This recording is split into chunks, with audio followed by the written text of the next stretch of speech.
The Aircode F20 error on a Kenmore washer indicates that the water supply to the washer is inadequate. This issue can be caused by several factors, including one or both of the water faucets being turned off, a clogged or kinked water inlet hose, or low water pressure. To resolve the issue, start by inspecting the water faucets to ensure that both the cold and hot water faucets are turned on and fully open, as the washer may display the error if it is only receiving supply from one faucet.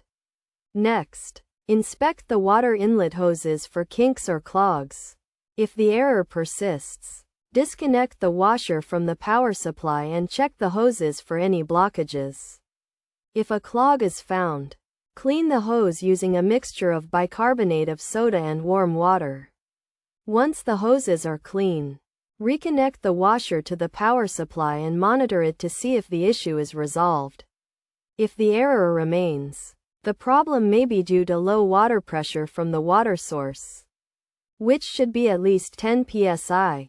In this case, it may be necessary to contact the building owner or local water utility company to report the issue and request their assistance in resolving it.